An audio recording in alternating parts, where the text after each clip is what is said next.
J'espère que vous allez bien. On se retrouve aujourd'hui donc pour la série DRT numéro 9 sur l'order flow. Mais avant ça, donc on va rentrer dans le vif du sujet. C'est que simplement aujourd'hui je lance FHICT, donc le Bootcamp 3 qui est lié qu'au DRT et à tous les éléments. Alors, on passe directement sur le site. Le voici, le site internet. Donc, c'est tout simplement une toute nouvelle plateforme à laquelle on a travaillé pendant des mois pour que on puisse faire quelque chose de super propre, super clair, car j'ai eu beaucoup de retours de personnes via les vidéos YouTube. Attention, ma chaîne YouTube va quand même continuer, mais je tiens à vous préciser que j'ai voulu lancer ça pour que vraiment on puisse rentrer dans plus de détails avec plus de suivi, etc. On a un Discord et on a également la plateforme, la toute nouvelle plateforme finalement que je vais vous présenter dans un instant. Voici le sommaire du DRT, donc vous pouvez lire tout ça en détail et bien plus encore, beaucoup de choses, donc possibilité de payer également en 2 fois et bien sûr candidature pour le bootcamp qui se fait ici. Si jamais vous avez des questions ou quoi que ce soit, vous êtes un peu perdu, vous pouvez également donc choisir un rendez-vous de 10-15 minutes avec moi. On pourra échanger 10-15 minutes si jamais il y a des choses qui vous bloquent ou quelque chose qui vous pose un problème, et ainsi de suite. Donc voyons immédiatement donc le dashboard. Voici le dashboard en question. Alors, je ne vais pas rentrer dans beaucoup de détails, mais il faut savoir qu'on a tout vraiment mis à disposition. Vous avez des ressources d'apprentissage, des PDF et des nouveaux styles finalement, que voyez-vous, etc., que j'ai déjà partagé dans le Telegram. Vous avez un journal de trading qui est très très bien fait, qui est vraiment qui a été travaillé soigneusement. On a ici les bootcamps, donc pour les personnes qui vont intégrer donc dans le bootcamp 3, je vais vous montrer certaines choses. Vous avez les news du jour, vous avez également calculatrice de l'eau et bien sûr dans la communauté, vous allez avoir le lien Discord. Donc par la suite, on va aller dans mes bootcamps et je vais vous montrer qu'est-ce qui vous attend. Voici en fait la mini-série que je mets ici. Ça va être des petites vidéos sur des concepts pour déjà avoir une bonne base solide et claire. FHICT psychologie, donc ça j'en avais parlé également. On va commencer à travailler sur ça aussi. Et voici le Dealing Range Bootcamp 3 qui arrive finalement. Et vous allez avoir à notre très cher Pierre qui va également, ici il y a des live bonus par Pierre.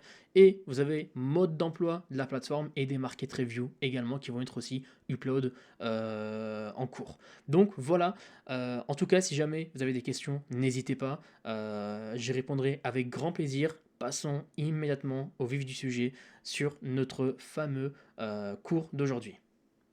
Donc finalement, on retourne à ce niveau-là. Donc finalement, on va parler de l'order flow parce que j'ai vu que c'est quelque chose qui est assez problématique. Mais l'order flow, on va bien sûr diviser ça en 2 parties. Il faut comprendre que déjà, les amis, c'est que le marché, en fait, ne se contente pas de monter ou descendre au hasard.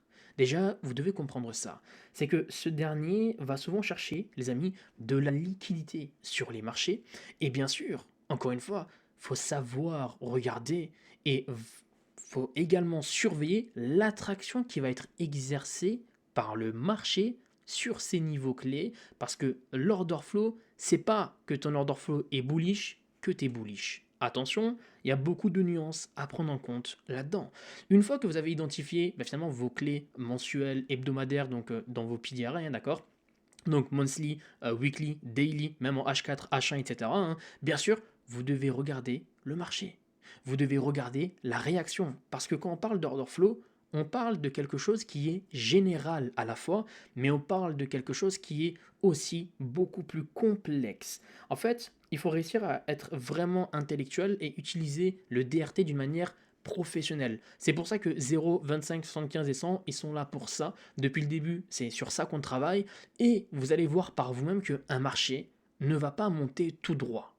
Un marché va monter en rééquilibrant, en chassant de la liquidité. Donc, vous allez avoir un order flow général long terme bullish, mais LTF, vous allez avoir des reversals et ainsi de suite. Et ça fait clé finalement référence à quoi? À l'EPDA. Donc, il y aura également une toute grande série comme la série DRT sur l'EPDA prochainement également. Donc, le prix va évoluer sur ces niveaux, les amis, et c'est ça qu'il faut regarder et qu'il faut réellement comprendre le prix. Il ne faut pas que tu te fies uniquement à ton order flow sur des unités de temps très court terme, parce que ça, c'est différent.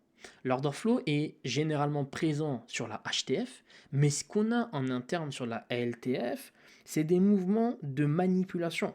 Et l'order flow n'indique pas toujours une inversion immédiate. Parfois, le marché va continuer dans la même direction après avoir pris de la liquidité. Et c'est là où ICT, finalement, il dit qu'apprendre à lire les marchés, c'est chercher la liquidité et comment il réagit à ces niveaux pour anticiper les prochains mouvements finalement du prix. Et c'est ce qu'on va travailler maintenant. Un changement de structure, finalement, c'est la chose malheureusement par laquelle où beaucoup de personnes ont été vraiment formées, c'est que on a un market structure shift ou alors un CISD, BMS, comme vous pouvez l'appeler, c'est que ça ne veut pas forcément dire qu'il y a un changement de tendance. Ça ne veut pas dire que votre order flow passe baissier.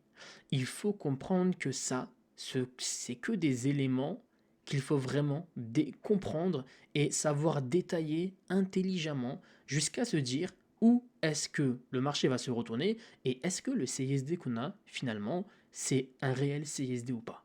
Maintenant, on va passer dans le vif du sujet, c'est que quand on parle du marché et des PDRI, c'est que on veut voir finalement des idées qui se confirment et encore une fois, c'est que on veut que nos PDRI soient respectés et qu'ils donnent des signatures. Là, j'ai un DRT interne. Notre EPDA, il est bullish. Consolidation, donc pas de reversal après une consolidation, donc c'est une manipulation. On a la distribution qui débute. On voit que le marché nous génère ici de la fair value gap, d'accord. Et on voit qu'il vient se reconsolider à l'intérieur de la FVG, et cette FVG est respectée. Donc le prix va monter, on avait une liquidité à gauche où le prix vient chasser la liquidité. Maintenant les amis, regardez en détail, d'accord. Je veux vraiment qu'on se concentre là ici. On voit que le marché nous donne lieu à un CISD. Est-ce que ce CISD est finalement le fruit d'un marché qui va donner lieu à un reversal? Écoute, Fatih, j'ai vu un CISD ici et je vends le marché. La mauvaise chose à faire, c'est de sell, et en plus on a de la fair value gap, donc les personnes qui mettent maintenant que en avant que les order blocks à high probability, c'est ceux qui chassent de la liquidité et qui te donnent un CISD et qui te créent une FVG, bah je vends le marché ici et je pars à la baisse. Sauf échec de la partie.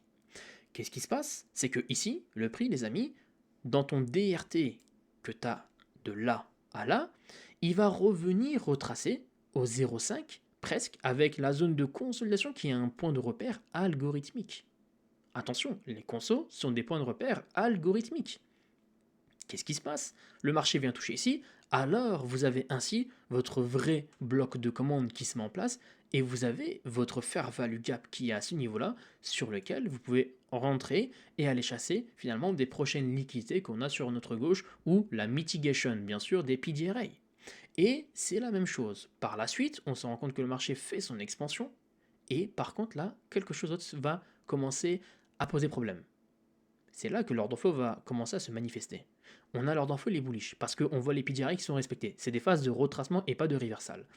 Ok, du coup, ben, j'ai une FVG qui est ici, je m'appuie dessus, je pars à la hausse. On continue du coup si je suis bullish. T'es venu chercher de la liquidité, t'es arrivé sur un bloc de commande higher time frame, ta FVG en question est dans le deep premium, d'accord, il est tracé du plus bas au plus haut, et tu penses que cette FVG là est alors une FVG high proba. C'est improbable. Je dirais même, c'est improbable parce que ça ne suit pas et ça ne respecte pas ton idée. Tu veux continuer bullish, il faut que tu attends que le prix passe minimum alors en dessous des 0,5 de préférence. Et encore mieux dans le dip. Bien sûr, les retracements rapides, il y aura un call sur ça aussi. Qu'est-ce qui se passe? Le marché nous fait un échec. Crée ainsi un mitigation block avec un busy. Un CB, autant pour moi. Ce dernier se fait respecter. On voit qu'ici que le marché il respecte. Alors, vu que ici, votre bloc de commande a été déjà mitigate, ce dernier devient alors de la liquidité. Pareil, il s'est fait mitigate, ça devient de la liquidité. Maintenant, regardez les 50% de votre busy, qui est toujours respecté. On a un turtle soup et la sell side qui viennent se faire chasser. Et là, on voit clairement qu'on a quoi? Un momentum bullish. D'accord. Maintenant, je vais poser une question simplement. Est-ce que selon vous, ce momentum bullish, c'est une manipulation pour rééquilibrer la zone de prix de là à là, ou alors finalement non, c'est que l'order flow est venu chasser sa liquidité, il peut reprendre sa course à la hausse. Finalement, dans votre order flow, on ne trade pas des concepts. Et vous comprenez que depuis le début, c'est ce que j'essaie de vous apprendre avec le DRT, c'est que comprendre l'order flow, comprendre les mouvements, c'est bien plus complexe que simplement se donner une idée de dire que, ok, j'ai un CSD, je vends. C'est bien plus complexe que ça. Là, on se fait tuer. Là, pareil, on peut se faire tuer si on est en LTF. Et maintenant, la personne qui va voir le CISD, maintenant, regarde bien l'order block qui s'est créé ici. On a la dernière montée des bougies vertes, CISD général. La personne qui va rentrer là, ou qui va maintenant rentrer au 50% de son bloc de commande, en espérant faire encore un plus bas, le marché va continuer à la hausse. Parce que votre order flow a été respecté, vos zones d'intérêt ont été respectées, on a créé un CSD, on a un breaker block. Ici, on a une FVG. Alors attention, cette FVG, elle était tracée en M15, elle a été respectée. Alors même si on l'étend jusqu'à ce niveau-là, hein, donc au niveau de ici, pareil, il est au niveau des 0,5. Donc on se rend compte que finalement, votre order flow est respecté et la course à la hausse va reprendre. Donc c'est pas un CISD. Pareil, là ce qu'on a, c'est pas un CISD, c'est des phases où le prix vient jouer la mitigation de ce bloc de commande qui n'a pas encore été mitigate, retracement, il vient toucher une zone d'intérêt avant de reprendre la course. Et maintenant vous allez me poser une question. Du coup, quand est-ce qu'on a un reversal? Ah bah là, c'est aussi un prochain call qu'on va travailler parce que comme je vous l'ai dit, on a les DRT de continuation, les DRT de consolidation et les DRT de reversal. Et du coup, là, c'est des DRT de continuation. On n'a aucune signature de reversal. Et ça, c'est avec l'order flow et la HTF. Là, c'est une time frame de H1 où on voit clairement qu'est-ce que le prix est en train de nous faire. IOFED, carrément, il reprend la course. Bien sûr, tout ce qui est IOFED et tout, il y aura des courses spéciales seulement aussi sur les FVG comme les PDA aussi. On va en parler en détail.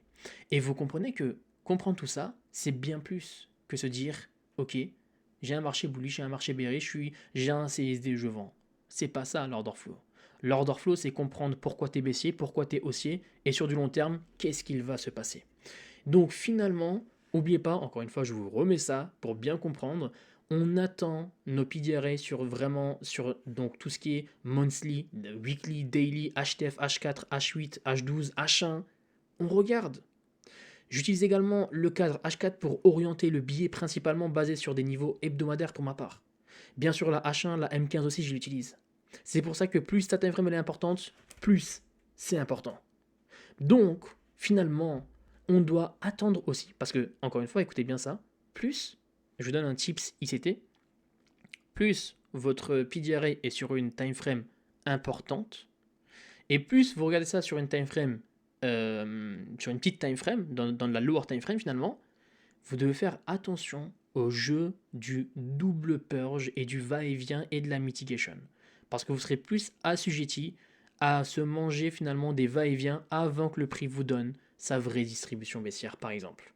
Donc, encore une fois les amis, prochaine vidéo, on va être directement sur les graphiques. On va parler de l'order flow 2 et on va travailler et faire une séance de backtesting ensemble pour bien détailler ce que c'est l'order flow. Donc voilà, j'espère que ça vous a plu. J'espère que vous comprenez finalement mieux qu'on ne traite pas des concepts, mais on trade une narrative. Et les concepts nous aident à comprendre la narrative. C'était FHICT. Hâte de vous voir dans le Bootcamp 3, si vous pouvez bien sûr. Sinon, on est toujours ici. En tout cas, prenez soin de vous. N'hésitez pas à prendre des notes. Si vous avez des questions, n'hésitez pas également. On se dit à la semaine prochaine. Prenez soin de vous. C'était FH. Ciao, ciao.